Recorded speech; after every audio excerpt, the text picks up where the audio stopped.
Yo quiero empezar con una pregunta.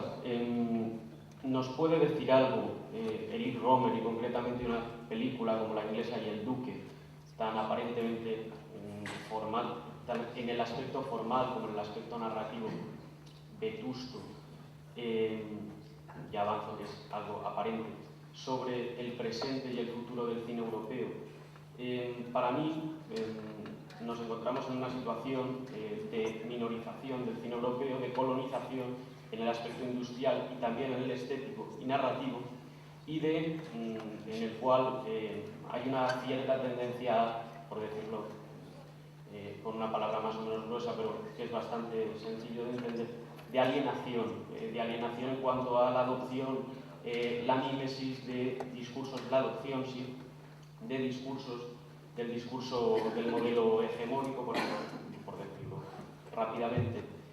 Claro, el discurso de la crisis económica y de la crisis de identidad se retroalimenta con la realidad de la crisis económica y de la identidad. Esta es una dinámica que se va agravando y que me parece ante la cual no se pueden tomar opciones maniqueas. No creo que haya que tomar una postura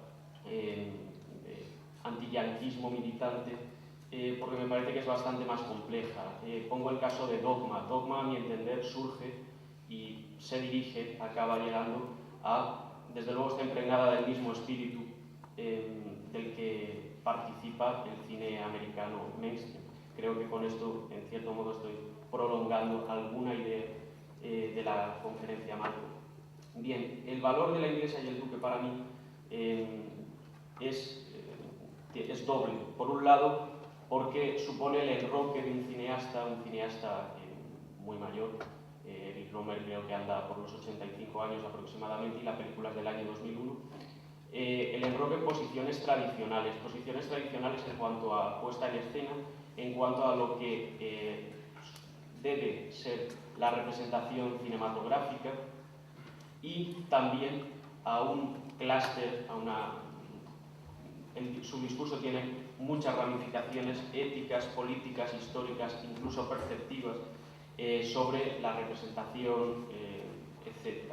Es un discurso muy complejo que él ha volcado a lo largo de las últimas décadas, tanto en una obra crítica primero como en entrevistas, cientos de entrevistas en las cuales siempre se muestra locuaz, prolijo, incisivo y muy omnicomprensivo. Las películas de Dreyer, al igual que su obra teórica, yo diría que dialogan entre sí y iluminan las unas a las otras. Decía que supone el enroque en unos postulados concretos. Bien, Rohmer lleva manteniendo que el cine debe ser tiene un cierto destino. Es un planteamiento, su planteamiento surge o es heredero, aunque lo desarrolla y corrige algunos aspectos de Bazin, y él siempre se ha opuesto a los teleologismos, por así decir, imperantes en cada una de las épocas.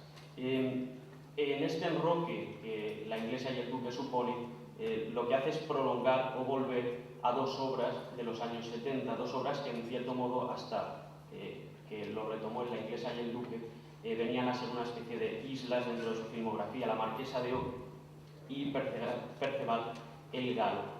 Dos películas que hacían gala también de este par primitivismo-revisionismo, aunque el segundo aspecto, a mi entender, en aquel momento no era tan notorio.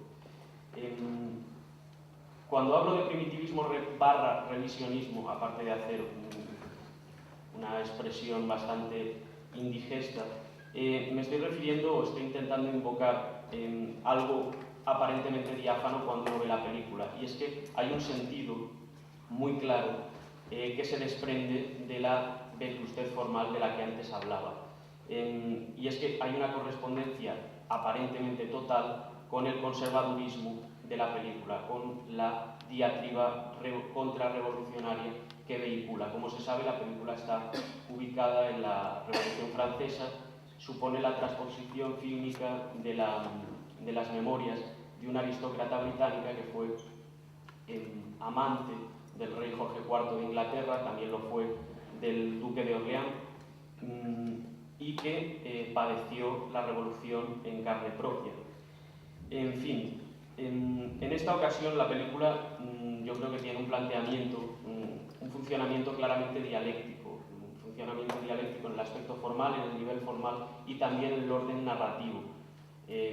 Quizás sea ocioso decir que ambos están muy trabados y que esa trabazón, una vez más, exuda sentido. La película, ¿por qué hablo de primitivismo? Pues en primer lugar porque hay una especie de vuelta a modelos representacionales preinstitucionales. Romer ha declarado en bastantes ocasiones que tomó como referencia Las dos huerfanitas de Griffith, que es del año 21. Al mismo tiempo también la película opta sobre todo en las escenas de exteriores por la frontalidad, por el plano general, una serie de opciones que remiten a la unicidad del punto de vista del espectador teatral, de forma que se tiene una impresión, ya digo, de vetustez, de acartonamiento, por así decir, o desde luego que hay una referencia a modelos, a una concepción escénica que no es la que el cine institucional actualmente preconiza. Al mismo tiempo, cuando decía que había un planteamiento dialéctico en las escenas en exteriores y en interiores, tanto en el aspecto formal como en la puesta en escena, que naturalmente se plantea como correlato Romer, son bastante heterogéneas. Por un lado, las escenas en interiores tienen un cierto dinamismo, las escenas están rodadas en decorados y el atrecho es naturalista, mientras que las escenas en exteriores están hechas, los fondos son telones pintados sobre los cuales en postproducción se ha insertado las imágenes correspondientes a los actores que actúan frente a pantallas azules. Bien, aquí hay una heterogeneidad, una doble heterogeneidad, por un lado entre los exteriores y los interiores, y por otro lado también entre los personajes y sus fondos. Como se verá, eso tiene un sentido muy claro. Pero en primer término, ¿eso cómo se vive? Para un espectador habituado a Romer, yo diría que se vive como algo muy divertido, como un guiño bastante divertido y malévolo por parte del cineasta a sus detractores, a los que proporciona leña para que lo vuelvan a acusar de hacer literatura, en este caso transponer de una forma literal las memorias, el documento original, el teatro filmado o que haga pintura.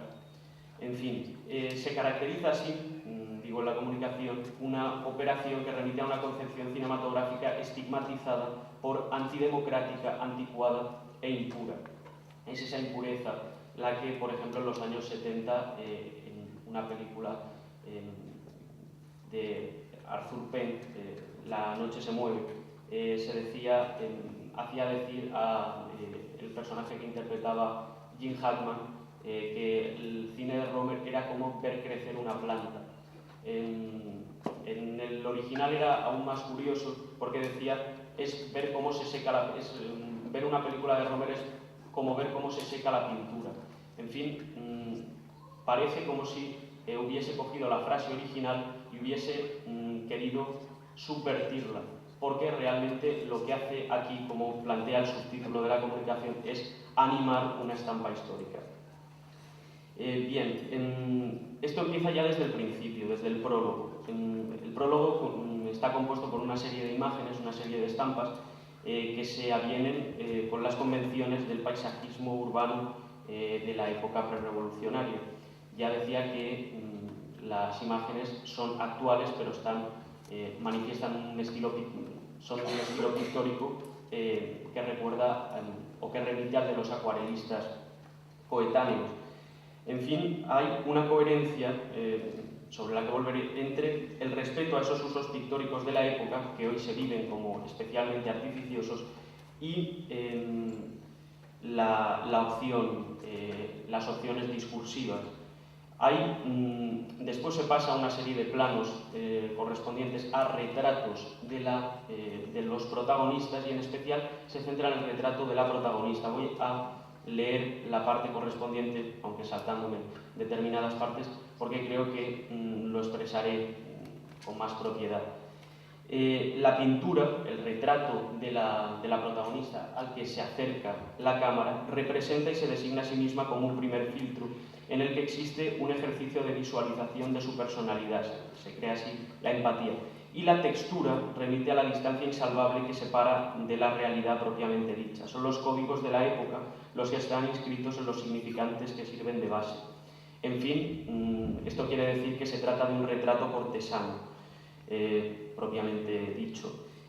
Romer así lo que está declarando es su servidumbre, su peaje a los códigos representacionales de un periodo en el que el arte ejerce una función propagandística a expensas del poder, con plena conciencia de las implicaciones del proyecto recién inaugurado. En fin, lo que él está haciendo es un reportaje por el cual una visión de mundo y unos valores de clase, en este caso, adquieren forma cinematográfica análoga y eficaz, erigiéndose así en metáfora que anticipa o resumen abismado de la propia película y su funcionamiento, por lo menos como se quiere a sí misma. Hay una aproximación, por lo tanto, a la representación idealizada que el personaje quiso dejar de sí misma. Se trata de reproducir con fidelidad la palabra de alguien que cayó en desgracia y que ha sido adulterada con el pretexto de ponerla en perspectiva, bajo el prisma de la historia, reducido su valor a una nota erudita a pie de página y desactivado su componente emotivo. El cine de Romer siempre ha preconizado, siempre ha defendido la experiencia del pathos. Lo más elocuente, sin embargo, consiste en el final, en la conclusión del prólogo informativo. La estampa general del Palacio Real, donde se ubica una de las residencias del duque, las figuras del telón se animan, pero resulta indiscernible si en el primer caso, antes de que se produzca esa animación, nos hallábamos ante un telón pintado de los anteriores y los personajes estaban efectivamente pintados, y en el segundo ante una composición digital de un frame congelado en el que los personajes digamos que han pasado de estar en pausa a estar en play, o bien si nos encontramos ante una de las dos opciones. En fin, lo que se está planteando aquí es lo digital configurado como puente involutivo con lo pictórico. Se ha abolido la frontera que se presumía tajante entre dos regímenes representacionales, pero lo más sustancial es que al mismo tiempo se ha subvertido la mitología fotorrealista que se está creando en torno a lo digital y se está proponiendo otra que casa, no por casualidad, con la que siempre ha defendido Eric Romer. En fin, cuando hablaba de que había una disyunción entre figuras y fondos, desde el momento en el que nos hallábamos ante telones pintados se suponía que había una distancia insalvable, eran infranqueables los fondos, pero posee un atenuante fundamental, y es aquí donde se crea un significado a partir de lo digital. Sí, aceleraré. Se ocasiona así un choque, como decía, que desmiente el primitivismo y que por lo tanto ya no hay primitivismo, hay una propuesta nueva sobre ese primitivismo, pero que desde luego rentabiliza las nuevas herramientas digitales. En contra de la platitud que nuestros sentidos nos muestran de modo irrefutable, el espacio se revela tridimensional y la protagonista aprende en una bellísima isotopía que, a pesar de su apariencia, posee en profundidad. Se produce a partir de entonces un tratamiento alegórico de la interacción de los personajes en y con su entorno, lo que equivale en el fondo a decir entre sí, que supone la tácita reafirmación de Romer en sus postulados tradicionales, de conformidad con la progresión dramática. Cuando las tornas cambien para la protagonista, ella intentará buscar recovecos, pliegues en la representación, en el fondo, y no los hallará. Esta dialéctica entre interiores y exteriores mantiene una correlación con toda una serie de dualismos invocados por el duque en el interior de la diégesis. son las de lo privado versus lo público, el amor versus la responsabilidad, el presente frente a la historia. Y lo hace, invoca estos dualismos para defender sus actuaciones políticas como pertenecientes a una esfera distinta a aquella en la que se dirime su relación con Grace y lo que la película pone en escena, lo que sucede entre estas cuatro paredes, las cuatro paredes obviamente de las estancias en las que transcurre la película y al mismo tiempo las cuatro paredes de la representación cinematográfica en acto. En fin, no cabe más desmentido más gráfico a la falacia exculpatoria según la cual el individuo puede renunciar al papel que le corresponde jugar en un contexto, el telón de fondo de la historia, que nada tiene de abstracto, ni prueba más palmaria de la responsabilidad de un solo hombre en la comisión de un crimen político de trascendencia histórica, ni ejemplo más brutal de la performatividad de los actos verbales de quien se escuda en el carácter inocuo de su adhesión ideológica e idealista a la revolución, que cómo concluye la película. Y lo voy a dejar aquí.